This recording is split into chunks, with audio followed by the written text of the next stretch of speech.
नमस्कार मित्रांनो, मंथन चॅनल मध्ये आपलं स्वागत आहे. राजकीय सारीपाठामध्ये काय नेमकं कधी होईल याची शाश्वती नसते आणि कोणतं पाऊल माणसाला कोणत्या दिशेला घेऊन जाईल यालाही सांगता येणार नाही. म्हणजे क्रिकेट आणि राजकारण हे नेमकं सारखं आहे का? परंतु क्रिकेटचं निघणारा रिझल्ट हा त्यांच्या कसोटीवर अवलंबून असतो, पण राजकारणाचं गणित मात्र कधीच उमेदवाराच्या हातात नसतं. तशीच परिस्थिती सध्या धनंजय मुंडेंची झालेली. ज्या पद्धतीनं धनंजय मुंडे सध्या या राजकीय वर्तुळातल्या या चक्रव्यूहात अडकलेत ना, आणि या अडकलेल्या चक्रव्यूहात ज्या पद्धतीनं त्यांच्यावर प्रश्नांची किंवा आरोपांचे भडीमार होत आहेत, त्या माध्यमातून जर पाहिलं तर परिस्थिती खूप गंभीर आहे. या पद्धतीच्या वर्तुळात गेल्या 5 वर्षाचा कार्यकाल धनंजय मुंडेंनी आपला काढलाय, त्यात फक्त आरोप आणि आरोपच आहेत. पण हे आरोप खऱ्या अर्थानं सामाजिक परिस्थितीत किंवा राजकीय अस्तित्वासाठी किती धोकेदायक आहेत ते कायद्याच्या कसोटीवर समजणार आहे. पण खऱ्या अर्थानं ज्या पद्धतीनं आरोप होत आहेत आणि आरोपाची भूमिका समोर ठेवून ज्या पद्धतीने आजची परिस्थिती सावरते किंवा परिस्थिती चालते, त्याच्यावर खऱ्या अर्थानं राजकीय समीकरण बांधलं जाते की काय अशी शंका व्यक्त होऊ लागली. कारण की कोणताही आरोप जेव्हा काहीतरी निवडणुका असतील किंवा काहीतरी भूमिका असेल तेव्हाच हा आरोपांचा भडीमार समोर येतो. असंच आरोपाचा भडीमार त्यांच्या विधानसभेच्या निवडणुकीच्या अगोदरही अशाच सारीपाठावर त्यांना लढावं लागलं. आणि आजही नगर परिषदेच्या निवडणुका आलेल्या आहेत, पंचायत समितीच्या निवडणुका आलेल्या आहेत, जिल्हा परिषदेच्या निवडणुका आलेल्या आहेत आणि या सगळ्या निवडणुकीच्या सारीपाठात पुन्हा आरोपाची तोफ त्यांच्यावर डागण्यात आली. तो कोण साळवी का त्याचं नाव, त्यालाही अटक करण्यात आलंय. सुरुवातीला तो पीए म्हणून सांगण्यात आलं, पुन्हा आता निकटवर्तीय कार्यकर्ता म्हणून सांगण्यात येत आहे. नेमकं हे चालू असलेलं चक्रव्यूह कशा संदर्भात आहे हे समजणं गरजेचं आहे. कारण की बीड जिल्ह्याच्या राजकारणात ह्याचा खूप मोठा परिणाम पडणार. आज ज्या पद्धतीची परिस्थिती या बीड जिल्ह्याच्या राजकारणाची झालेली आहे, कारण की तीर्थात्विक पीठ एक ना धड भरावर चिन्ह आणि त्याच्यात कसं तरी एक नेतृत्व समोर येते, त्याच्यावर अशा पद्धतीची आरोपाची भडीमार.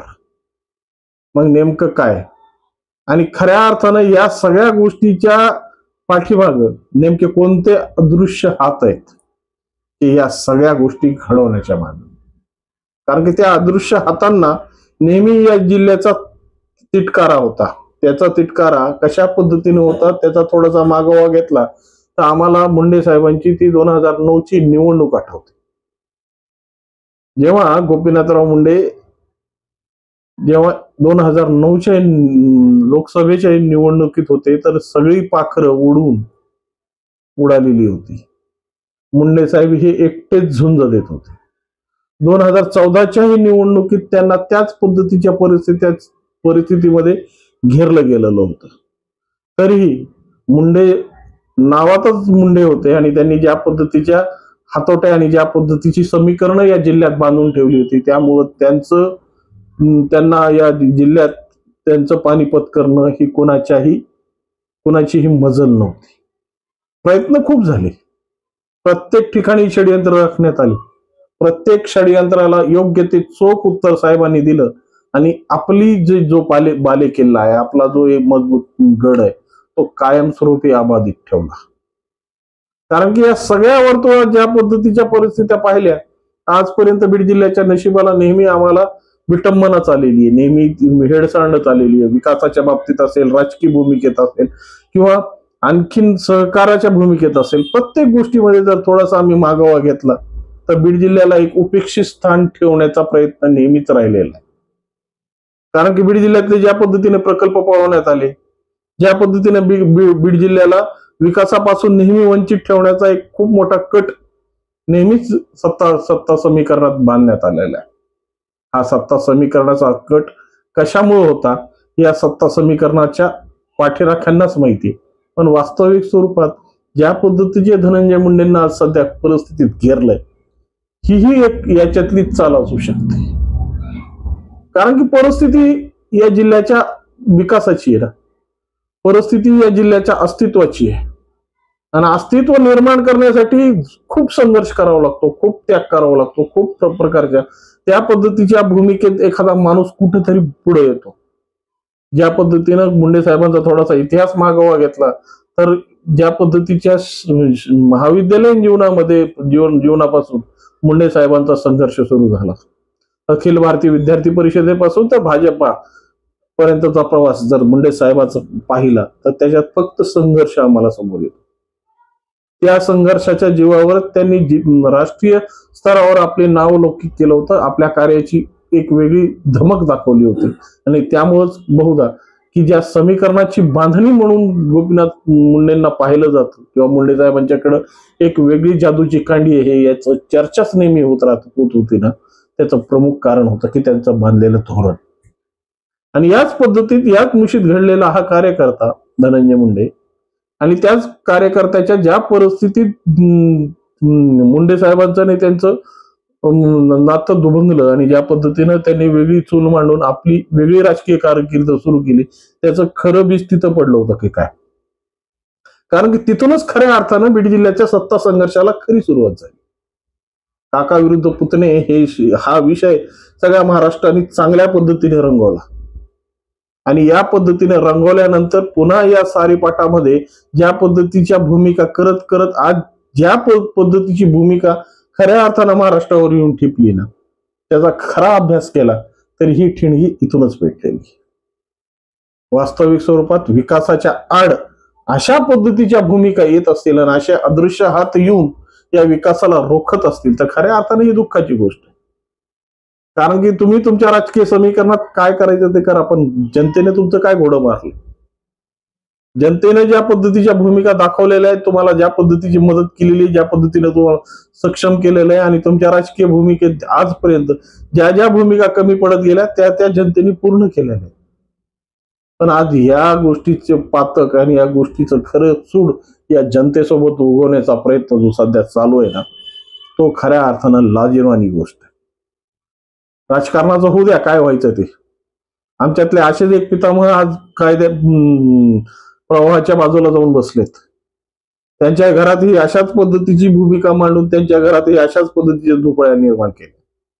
म्हणजे बीड जिल्ह्यातला जो कोणी पुढे येण्याचा प्रयत्न करेल मुंडे साहेबांच्या नंतर त्याला कशा पद्धतीने भंगवायचं आणि त्याला कशा पद्धतीने खांगवायचं हेच जर तुमचे राजकीय गणित असतील तर खऱ्या अर्थानं तुमच्यासारखा दुष्ट आणि तुमच्यासारखा कपटी या बीड जिल्ह्यासाठी दुसरा कोणी नाही. कारण की या सगळ्या गोष्टीचे वलय जर तुमच्या जनतेच्या मुळावर येत असतील तर खऱ्या अर्थाने हा कोणत्या राजकारणाची गणित आहे. हे राजकारणाची गणित वजाबाकीची आहेत, बेरजीची आहेत, हे तुम्ही तुमच्या बुद्धिपटलावर तपासून पहा. आणि हे सगळे समीकरण हे जनतेसाठी बांधून ठेवलेले आहेत याचाही विचार करा. सूडबुद्धीनं आणि सूडवृत्तीनं जर केलेली कारवाई जनतेच्या जर अंगलट येत असेल तर ही जनता ही त्याच पद्धतीची आहे.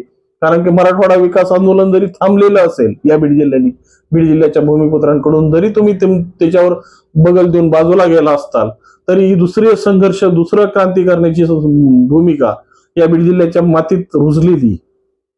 त्यामुळं या पद्धतीच्या चक्रव्यूहात अडकून ज्या पद्धतीनं तुम्ही भूमिका मांडतायत, ज्या पद्धतीची भूमिका साकारण्याचा प्रयत्न करतायत ना, ते खऱ्या अर्थानं चुकीचा प्रयोग आहे. हा प्रयोग खऱ्या अर्थानं सूडबुद्धीनं न करता जनतेच्या भूमिकेतून जर हा प्रयोग तुम्हाला यशस्वी करता आला असताना तर ह्याच्यासारखं पाठ राखण कुणी केली नसती. पण काय असतं, राजकारणात कसलंही जळतं, वलही जळतं आणि सुखही जळतं. त्यामुळं जर जनतेच्या माध्यमातून तुम्हाला काही करता येत नसेल तर अशा कुरघोड्या करून, अशा उचक्या करून, अशा एकमेकावर माणसं लावून जर तुम्हाला या जिल्ह्यातलं अस्तित्व जर संपवायचं असेल तर ही तुमची इच्छा.